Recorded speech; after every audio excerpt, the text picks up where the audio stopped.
इस वीडियो में हम कुछ टूल्स के बारे में डिस्कस करेंगे जो भी हम इंडस्ट्री में टूल्स को यूज़ करते हैं, कौन सा टूल्स का क्या काम होता है और किस तरीके से इनको मेंटेन रखना चाहिए हम लोगों को, वो सब हम इस वीडियो में डिस्कस करेंगे।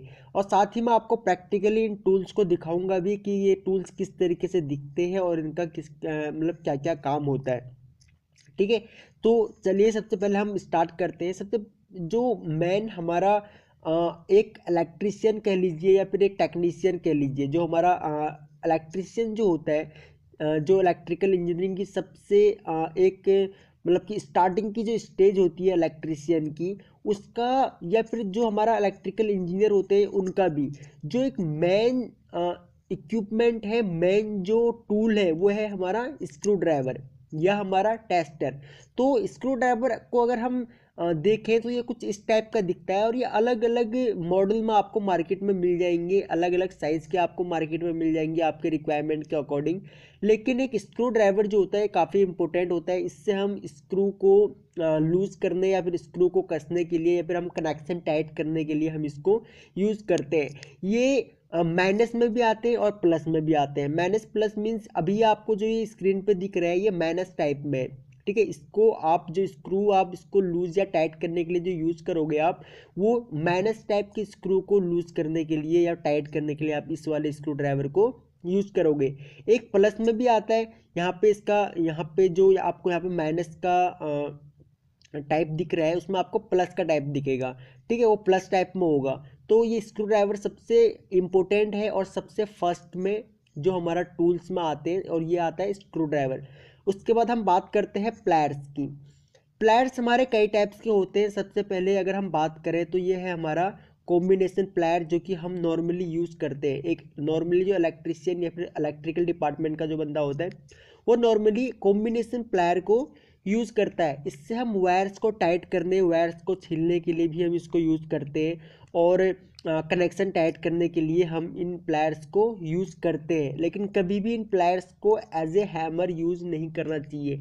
अक्सर इलेक्ट्रिशियंस ये गलती करते हैं कि अगर उनको कहीं पे मतलब छोटा मोटा काम भी अगर किसी स्क्रू को या किसी कील को अगर ठोकना हो तो वो प्लायर को एज ए हैमर यूज़ करते हैं, जो कि हमें बिल्कुल भी नहीं करना चाहिए। इससे हैमर जो प्लायर है वो ख़राब हो जाता है। और अगर आप अभी इसको मान लीजिए किसी काम करते टाइम अगर आप प्लायर को एज ए हैमर यूज़ करते हो तो नेक्स्ट टाइम क्या होगा, ये प्लायर जो है आपका प्रॉपर काम नहीं करेगा, तो नेक्स्ट टाइम आपको ही दिक्कत पड़ेगी।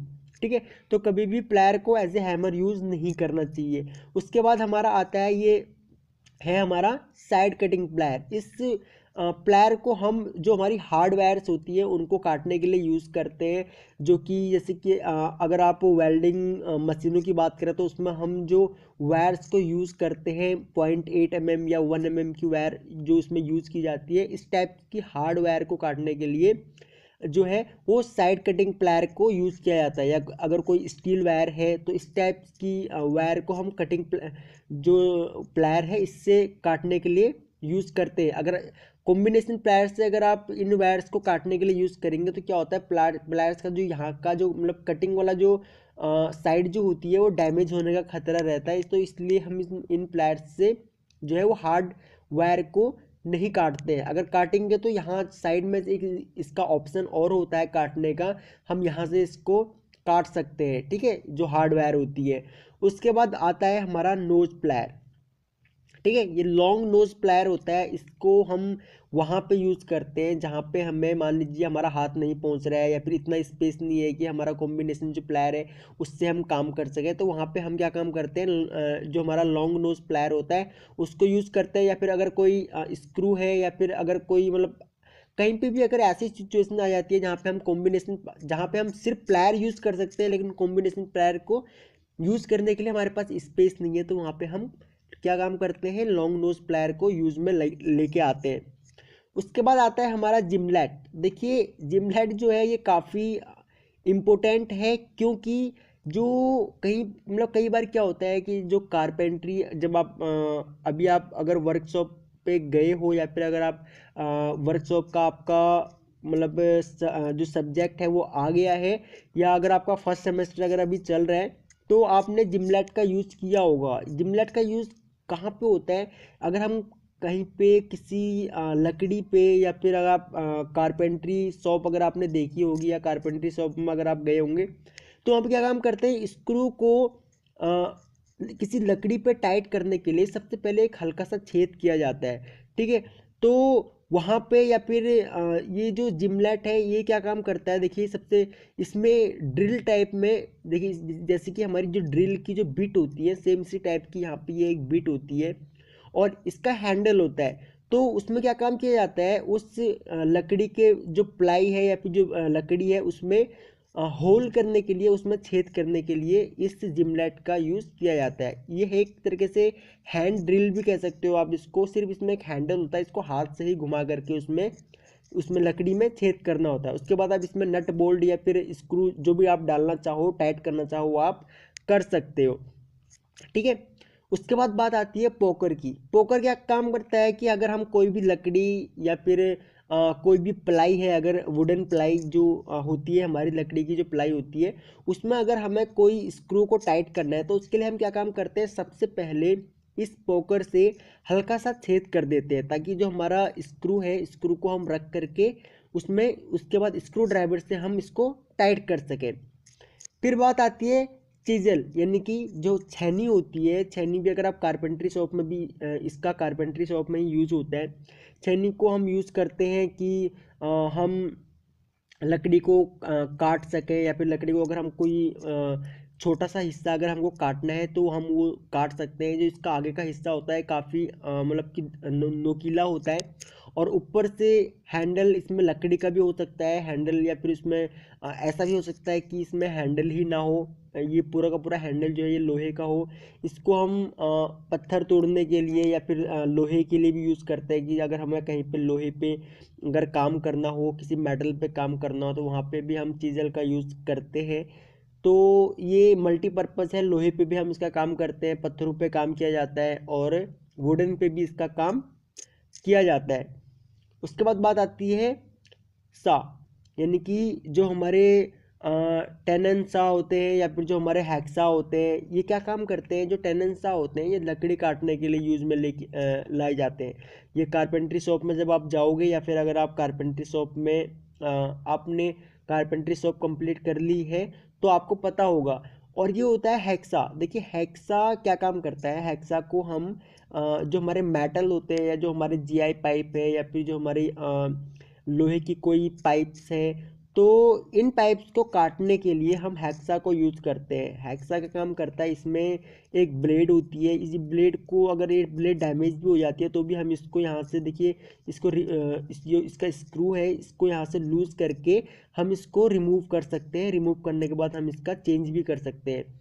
ठीक है, और लेकिन इसमें क्या होता है, इसमें ये चेंज नहीं होता है, इसमें क्या काम करना पड़ता है, दोबारा से आपको इसमें धार लगवानी पड़ेगी। लगवाने के बाद देन आप इसको दोबारा से रीयूज में ला सकते हो।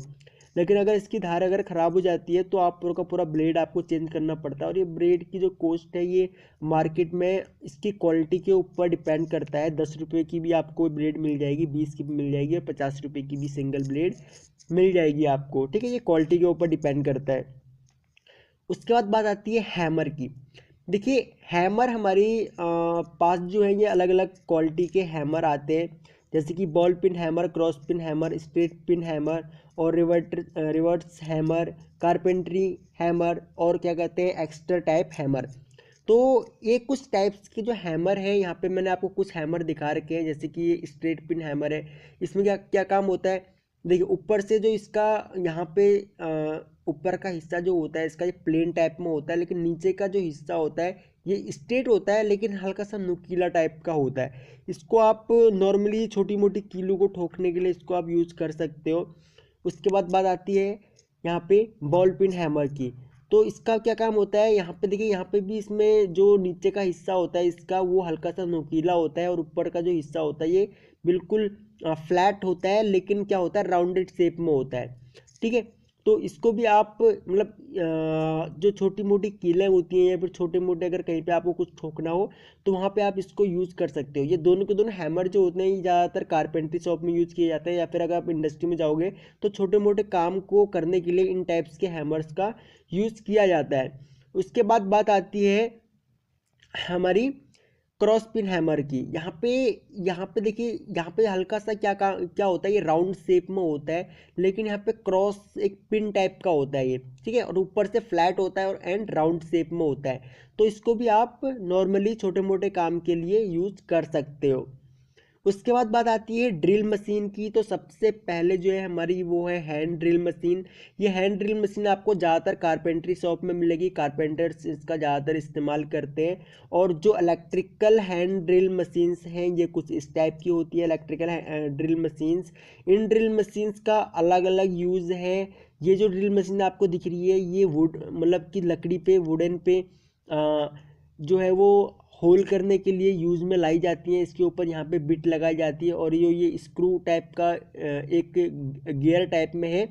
इसको एक की आती है, इसकी की से इसको रोटेट करवाने के बाद क्या होता है, इसका जो आगे का हिस्सा होता है ये खुलता है और बंद होता है। यहाँ पे इसकी अलग से बिट आती है। बिट अलग अलग साइज़ की होती हैं, जैसे कि 3 की बिट आती है, 4 की बिट आती है, 5 की आती है, 6 की आती है, 8 की आती है और इस 10 की आती है। इस तरीके से यहाँ पे बिट आप लगा करके अलग अलग अपनी रिक्वायरमेंट के अकॉर्डिंग होल्स कर सकते हो। लेकिन ये जो ड्रिल मशीन है ये ज़्यादातर लकड़ी पे होल करने के लिए यूज़ में लाई जाती है। अगर आप इससे दीवार पे होल करोगे तो दीवार पे ये होल करके आपको नहीं देगी तो आपकी जो है बिट वो ख़राब कर देगी या फिर ड्रिल मशीन डैमेज हो जाएगी। जो ये नीचे आपको ड्रिल मशीन दिख रही है, ये ड्रिल मशीन ज़्यादातर दीवार पे होल करने के लिए यूज़ में लाई जाती हैं। और मेटल में भी इन ड्रिल मशीन्स का यूज़ कर सकते हो आप। लेकिन मेटल पे क्या काम होता है, ज़्यादातर जो बिट है, बिट आपको अच्छी क्वालिटी की बिट यूज़ करनी पड़ेगी, उसके बाद आप इसको मेटल में भी यूज़ कर सकते हो। छोटी मोटी लोहे की जो चद्दरें होती हैं या फिर जो अगर आप किसी और मेटल की बात करें तो उन मेटल्स पे छोटे जो मतलब कि जिनकी थिकनेस ज़्यादा ना हो, उन मेटल्स में होल करने के लिए आप इन ड्रिल मशीन को यूज़ में ला सकते हो, इस वाली ड्रिल मशीन को। ओके। उसके बाद बात आती है फाइल्स की। फाइल्स जो है ये काफ़ी इंपॉर्टेंट होती है। यहाँ पे देखिए कुछ एक है फ्लैट फाइल। ये जो फाइल होती है ये फ्लैट टाइप में होती है और इसमें ये फाइल्स अक्सर देखिए होती क्या है कि कहीं पे भी मान के चलिए कोई मेटल का आप काम कर रहे हैं, उस मेटल के काम में आपको मतलब उसको घिस करके प्लेन करने की ज़रूरत है। या फिर अगर आप कहीं पर वेल्डिंग मारते हैं तो वेल्डिंग मारने के बाद क्या क्या होता है कि वेल्डिंग मारी आपने तो एक्यूरेसी नहीं आई उस वेल्डिंग में, तो आप क्या काम कर सकते हैं, ये फाइल को यूज़ में ला करके वहाँ पे एक्यूरेसी ला सकते हैं। अब फाइल को यूज़ कैसे करेंगे, आपको जो ऊपर वेल्डिंग का जो हिस्सा जहाँ पे अगर ज़्यादा वेल्डिंग हो गई है तो वहाँ पे आपको क्या काम करना पड़ेगा, फाइल से घिसना पड़ेगा ताकि आप उसको प्लेन कर सकें। ठीक है, तो आपको ये फाइल में क्या क्या होता है, ये एक मेटल की बनी हुई होती है, ये हार्ड मेटल होता है और इसके ऊपर लाइनिंग टाइप की होती है। लेकिन जो लाइनिंग होती है ये हल्की सी ऊपर की तरफ उठी हुई रहती है। ठीक है, ये उठी हुई रहती है जिसकी वजह से क्या क्या होता है, ये खुरदरी टाइप की हो जाती है। तो जहाँ पे मान लीजिए कोई वेल्डिंग कर रखी है आपने, वेल्डिंग ज़्यादा हो गई है तो ये जो खुरदरापन है क्या काम करेगा, उसको घिस करके प्लेन कर देगा। लेकिन ये आपको मैनुअली घिसना पड़ेगा। ठीक है, उसके बाद बात आती है यहाँ पे हाफ राउंड फाइल की। ये देखिए ये जो है ये फ्लैट टाइप में है, लेकिन ये जो है ये हाफ राउंड है, ये राउंड है लेकिन हाफ राउंड होती है। ठीक है, तो कहीं पे अगर आपको ऐसी रिक्वायरमेंट है कि हल्का सा वहाँ पे राउंड शेप में आपको चाहिए तो आप इस वाली जो हाफ राउंड फाइल है इसका आप यूज कर सकते हैं। उसके बाद बात आती है राउंड फाइल। अगर कहीं पे आपने कोई होल किया हुआ है, कहीं पर ड्रिल मारी हुई है और आपको ज़रूरत है कि वहाँ पे आपको फाइल मारने की ज़रूरत है, कहीं पे मान लीजिए लोहे का कोई मतलब कि अलग से ज़्यादा छेद हो चुका है या फिर आपको शेप थोड़ी थोड़ी सी और ज़्यादा चाहिए बिट के अकॉर्डिंग, तो वहाँ पे भी आप राउंड फाइल को यूज़ कर सकते हैं। वहाँ पे आप इसको घिस करके यूज में ला सकते हैं। उसके बाद बात आती है यहाँ पे स्क्वायर फाइल की। तो ये जो फाइल होती है ये स्क्वायर शेप में होती है। अगर आपको कहीं पे स्क्वायर टाइप में अगर कहीं पे यूज़ में लेके आना है तो आप इस फाइल को यूज़ में ला सकते हो। उसके बाद बात आती है ट्रायंगुलर फाइल की। अगर आपको कहीं पे ट्रायंगुलर शेप में आपने कोई कहीं पे काम करना है या फिर कहीं पे आपको कोई पर्टिकुलर लाइन पे काम करना है तो आपको जो ट्रायंगुलर फाइल है इसे आप यूज में ला सकते हो। इससे आपको जो जो भी शेप देनी है वो शेप दे सकते हो। ठीक है, उसके बाद बात आती है वॉइस की। देखिए वॉइस जो होती है, वॉइस इसका मेन काम क्या होता है, किसी भी लोहे के पार्ट्स को अगर आप मान लीजिए कोई जीआई पाइप है, जीआई पाइप को अगर आप काटना चाहते हो तो आपको एक हाथ से पकड़ना पड़ेगा और एक हाथ से उसको हैक्सा से काटना पड़ेगा। तो उससे क्या होगा कि जो पाइप है, पाइप में एक्यूरेसी नहीं आ पाएगी, पाइप आपका सीधा नहीं कट पाएगा। अगर आपको इसको बीच में से यहाँ से काटना है तो आपको क्या काम करना पड़ेगा, एक हाथ से यहाँ से पकड़ना पड़ेगा और एक हाथ से ये काटना पड़ेगा। लेकिन जो ये वॉइस है, वॉइस में आप क्या काम कर सकते हैं, यहाँ से आप इसको लूज करेंगे तो लूज करने के बाद ये क्या होता है, ये आगे और पीछे मूवमेंट होता है इसमें, ठीक है। ये जो हिस्सा है ये और आगे चला जाएगा और या फिर ये हिस्सा जो है और पीछे आ जाएगा, तो यहाँ पे क्या होगा, स्पेस बन जाएगा। तो आप जो भी आपका मतलब पार्ट है, पार्ट की मोटाई या फिर चौड़ाई, उसके अकॉर्डिंग आप क्या काम कर सकते हो, इसको लूज कर सकते हो। लूज करने के बाद आप इसको फिट करोगे, इसमें फिट करने के बाद आप इसको दोबारा से टाइट करोगे और इतना टाइट करोगे कि जब आप इस पे काम करो, जो भी आपने यहाँ पे पार्ट लगाया है उस पार्ट में जब आप काम करो तो वो पार्ट जो है वो लूज ना रह पाए। तो इसलिए क्या, इससे क्या होता है कि इससे आपका टाइम बचता है, इससे आपका एक्यूरेसी आपको मिलेगी। जो भी आप जिस भी पार्ट पे आप काम कर रहे हो उस पर आपको एक्यूरेसी मिलेगी और आपका जो काम है वो जल्दी से हो जाएगा। ओके, उसके बाद बात आती है यहाँ पे जो है वो रेंज की, यानी कि पाइप रेंज। पाइप रिंच यहाँ पे मैंने आपको कुछ दिखा रखे हैं, देखिए कुछ रिंच दिखा रखे हैं, जैसे कि हमारे यहाँ पे डबल एंडेड रिंच है और उसके बाद है हमारा ट्राई स्क्वायर है, उसके बाद हमारा यहाँ पे एडजस्टेबल रिंच है एंड यहाँ पे जो है हमारा ये है स्टील स्केल है। तो इन सभी टूल्स को आपने ज़रूर देखा होगा। सबसे पहले हम बात करते हैं पाइप रिंच की। तो पाइप रिंच को हम क्या काम करते हैं, जैसे कि जो हमारा जीआई पाइप है या फिर जो हमारे प्लास्टिक के, आजकल तो प्लास्टिक के भी पाइप्स आ रहे हैं, उन पाइप्स को टाइट करने के लिए या लूज करने के लिए हम इसको यूज में लेके आते हैं। यहाँ पे एक बोल्ट टाइप का लगा हुआ रहता है, तो हम इसको रोटेट करवा करके इसको एडजस्ट कर सकते हैं आगे और पीछे अपनी रिक्वायरमेंट के अकॉर्डिंग। ये इसका हैंडल है और उसके बाद हम इसको पाइप को टाइट या लूज करने के लिए यूज करते हैं। यहाँ पे इसके देखिए दांत टाइप के बने हुए रहते हैं, जिससे कि पाइप जो है वो जहाँ पे भी हम इसको यूज करें वो वहाँ पे ये प्रॉपर बैठ जाए, ये जो है वो मतलब कि फिसले ना। उसके बाद बात करते हैं डबल एंडेड रिंच, यानी कि एक तरीके से ये पाना भी कह सकते हो आप इसको। इसको हम मतलब इंडस्ट्री में पाना कहा जाता है। तो चाबी और पाना ये दो मतलब कि अलग अलग उसमें मॉडल में आते हैं और ये पर्टिकुलर साइज़ के होते हैं। अगर 11-12 का ये पाना है या फिर 11-12 का अगर ये डबल एंडेड रिंच है तो ये बिल्कुल फिक्स रहता है, इसको आप एडजस्ट नहीं कर सकते, ठीक है। जो पर्टिकुलर वैल्यू का ये डबल एंडेड जो रिंच है ये एक ही वैल्यू के आते हैं। अगर 11-12 का है तो ये 11-12 का ही मिलेगा आपको, इसमें आपको चाबी मिल सकती है अलग से, ठीक है। या फिर 11-12 का या फिर 12-13 का मिल जाएगा आपको, ठीक है। या फिर 16-17 का मिल जाएगा आपको, 19-20 का मिल जाएगा। तो इस तरीके से जो है ये जो रिंच है ये मार्केट में मिलते हैं। और ये ट्राई स्क्वायर है, ट्राई स्क्वायर ज़्यादातर जो है वो ये 90 डिग्री, जहाँ पे आपको 90 डिग्री का कोई भी पार्ट काटना है तो ये ज़्यादातर क्या होता है, ये कारपेंटर जो होते हैं या फिर कारपेंटरी शॉप में इनको यूज में लाया जाता है। ये एडजस्टेबल रिंच होता है। यहाँ पे देखिए एक बोल्ट टाइप का दिया हुआ है, इसको आप एडजस्ट करके इसको आगे और पीछे जो है, यहाँ पे जो ये वाला पार्ट है इसका, ये वाला पार्ट आगे और पीछे होता है और ये वाला पार्ट जो होता है इसका ये फिक्स रहता है। सेम इसमें ये वाला पार्ट फिक्स रहता है और ये वाला पार्ट जो है ये मूवमेंट करता है आगे और पीछे। आप इसको अपनी रिक्वायरमेंट के अकॉर्डिंग जो है वो आगे और पीछे कर सकते हैं, इसको रोटेट करवा करके। ये स्टील स्केल है, इसको तो आपने ज़रूर यूज़ किया होगा इंडस्ट्री में या फिर कॉलेज टाइम में, स्कूल टाइम में आपने इस स्केल को ज़रूर यूज़ किया होगा। तो ये स्टील स्केल्स को भी हम मेजरिंग के लिए यूज़ करते हैं, लाइन खींचने के लिए यूज़ करते हैं। ये ज़्यादातर कारपेंट्री शॉप में इसका इस्तेमाल होता है या फिर कारपेंटर इन टूल्स का इस्तेमाल करते हैं, इन दोनों टूल्स का कारपेंटर इस्तेमाल करते हैं, ठीक है। उसके बाद बात आती है कैंची की। देखिए ये कैंची जो होती है ये भी जो हम इलेक्ट्रिक वायर को छीलने के लिए कई बार यूज कर लेते हैं, या फिर जो ये है ये मल्टीपर्पज़ है। हम कहीं पे अगर हमको कोई सीट काटनी है तो उसके लिए भी हम इसको यूज़ में लाते हैं। और ये है हमारा सोल्डरिंग आयरन।